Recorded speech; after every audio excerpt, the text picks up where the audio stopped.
Imagine a magical genie sitting on your shoulder, and every time you said something, the genie would poof, make that happen as if by magic.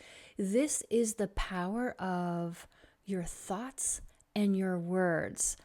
And so think about that. If you had a thought of, oh my gosh, I'm the worst, poof, just because you thought it, you bring it into existence. If you have a thought of, I hate my body, poof, that's what you create.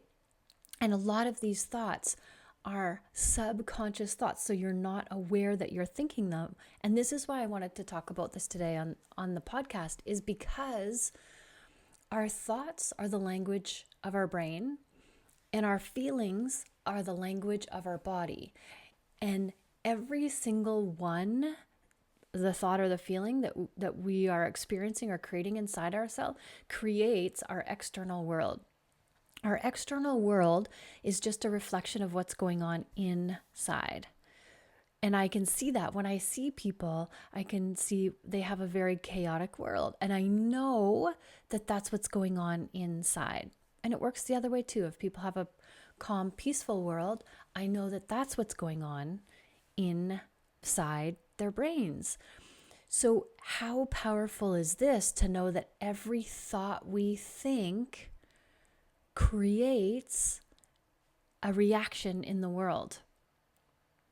Everything is energy, and energy never dies. It just gets transformed. And so our thoughts are energy. And when we have thoughts and feelings, because our thoughts create our feelings, we have a thought and then we feel it in our body, which means our brain creates a sentence in our head. And then our body reacts to it like that's incongruency with who we are, like that's congruent with who we are, or it's incongruent with who we are. No, it doesn't align with who we are or what we believe. And our body tells us that. Our body can never lie. That's why muscle testing is so amazing, because your body knows the truth always and can't lie. So you can find a lot of answers in yourself from muscle testing. And I find answers with my clients from muscle testing. And I can do that, I can muscle test from a distance, because energy doesn't have any boundaries. Energy does not just stay in Canada. It's universal. And like attracts like. So if we are thinking negative thoughts, then we're going to attract that to us. That's why when we do the thought model, our thought creates a feeling. Our feeling, we take action from that feeling, and then that action creates a result. And a lot of the times when people want to make a change, they'll just change the action, but they still get the same result. And they're like, that doesn't work. Why didn't I get a different result? And it's because they didn't change their feeling about it. So if they're thinking like money's horrible and I don't deserve money, and they're going out and trying to make money with the subconscious thought of, oh, only horrible people have money, then they're going to actually be putting out that energy and repelling money from them. But if they have the thought of money is fabulous and it helps me help people, money just enhances more of who I am as a person, then they're going to be excited about money, and then they're going to put that energy out of, I want more money. I'm attracting more money to me. If you had two pianos in one room and you hit the C key on one piano, the other piano would vibrate the C key, because that's just energy, and they're attracted to each other. Those are the laws of the universe. When I studied energy healing, it was a 3-year program, and we used to go off into the woods, and we would have opening fire ceremonies. And I'm telling you, it was actually, we called it magic school, mystery school, because it was something that like modern, society doesn't do anymore. But it's based on thousands and thousands of years of healing practices. And it was taking the best of all the different modalities from around the world and teaching them to us. And it started with a fire ceremony. And we did all the meditations and talked about all the different ways that we can help people and all the different techniques. And they're based on energy. All of them are based on energy. And none of it was based on Western medicine. All of it was based on Eastern medicine, which is based on your energy. So your body is pure energy. This body is pure energy. And when I am done on Earth School here and I go back to where I came from, my energy goes there. The physical body is done because the physical body is of the physical world. But we're energetic beings of the energetic world, which has no beginning or no end. And so we will exist forever in that energy because our energy cannot be destroyed. It just is transformed. And the physical body has an energetic field to it. There's layers to it, like layers outside of ourselves, our energetic fields. And also there's inner energies that are happening. So we have our chakras and we have the main chakras, but also we have like hundreds of other little chakras, which is mind-blowing when you think about it. And sometimes when we're off, our chakras just aren't clear, or they're blocked, or they're stuck. And when we clear them out energetically, boom, there we go. Things start to resolve themselves. And because we're getting back into homeostasis, like back into balance, because nature is balance.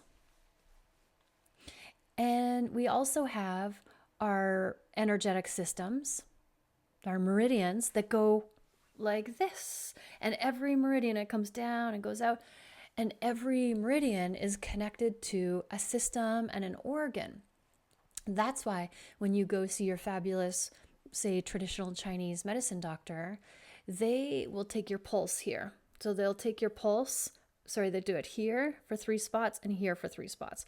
And they do the high one, the medium one, and the deep one. And they just press it. And they're checking all of your systems to see if the chi is flowing in all of these systems. And they'll be like, your digestive chi is off. When I went for my vertigo, my doctor, Zhang, my traditional Chinese medicine doctor, was like, yeah, your chi is stuck here. And so he worked on trying to get the chi all the way up because the chi needs to flow. It just needs to flow. That's what it does. And if it's stuck, then our body isn't fully functioning the way it should. And systems start to suffer, and then they show up as these symptoms. And the way the traditional Chinese medicine doctors deal with it is they work with the chi. So they're trying to move the energy. That's what an acupressure point is. It's just like a point along those meridians that is blocked, that needs to be cleared, needs to be, woken up, and then the chi can flow. That's why it's such beautiful work. And what those doctors are doing is listening to the body. They're listening to your chi, your energy, all of your symptoms, or your systems, all of your systems, because they know that a symptom is your body expressing that something's going wrong. So in Western medicine, you go to the doctor and you're like, my whatever hurts, and they'll be like, here, take this pill.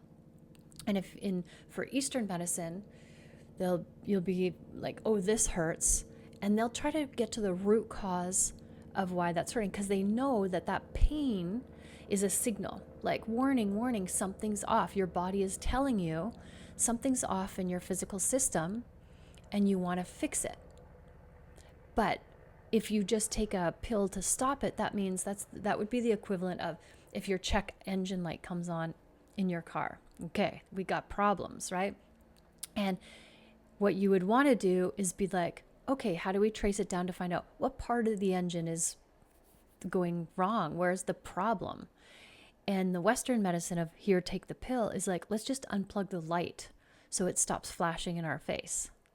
So we haven't solved the problem, just the warning sign doesn't happen anymore. But the problem's still there. And the way the body works is it gives you a warning. It'll be like, hey, notice this thing over here. And if you ignore it, it gets bigger. And if you ignore it, it gets even bigger. And the more you ignore it, the bigger it gets, until one day you just can't ignore it anymore. And then you have this big, huge illness that you get to try to overcome.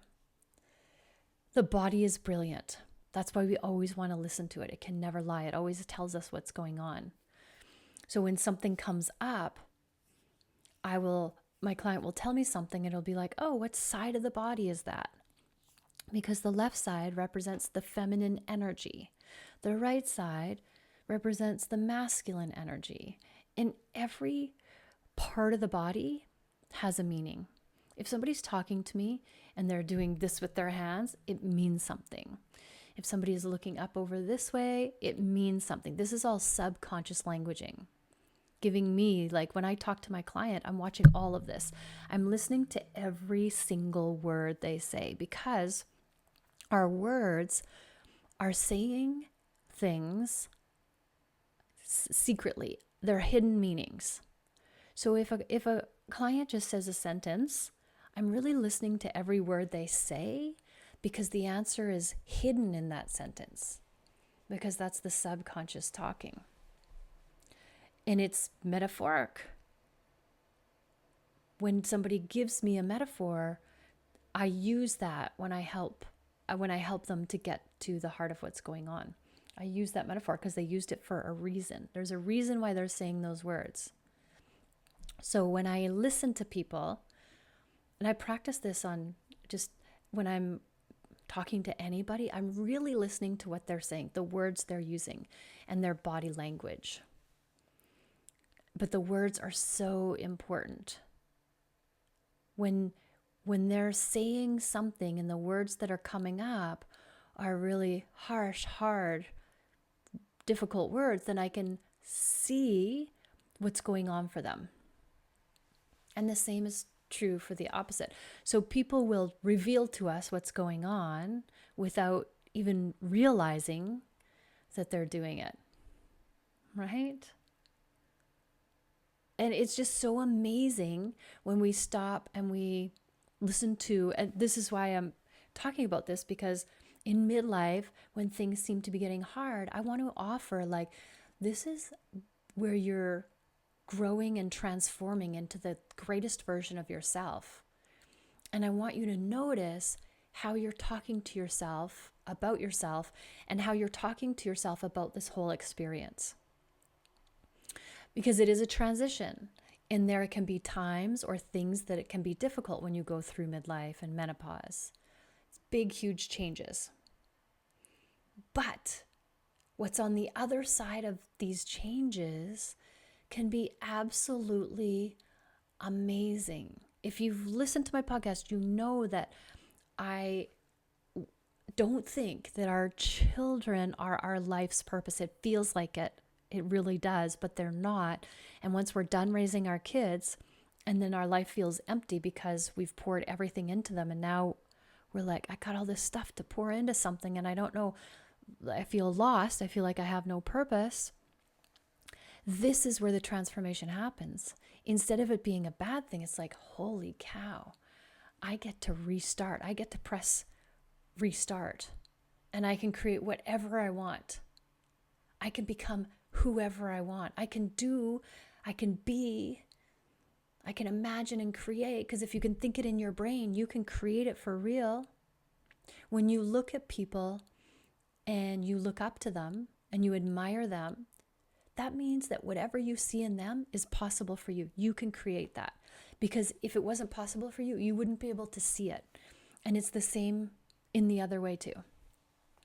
It's in the negativity. It's possible for you too. So you can use that to help you. When you look at somebody and be like, I want that life. That life looks amazing. Then you know, just because it's in your creative brain, that you can create that for yourself. So many of us midlife women just don't dream big enough because of our history, because of what people have told us, because of societal constructs, because of fear, or just not even knowing where to begin, like just being stuck. But anything is possible for you. And I really see midlife as the opportunity to reinvent yourself and go out there and do things that nobody's even thought possible before. I want us to take the status quo and just smash it, just crush it, just get rid of it, and think, if anything was possible, because it is, what would I want to create for myself during this time of my life? Now that I've taken care of everybody else, how do I want to take care of myself? And it starts with our thoughts. Notice what you're thinking about yourself. Notice what you're thinking about your life. Notice what you're thinking about your body, your relationship, money, all of it, and start to transform that.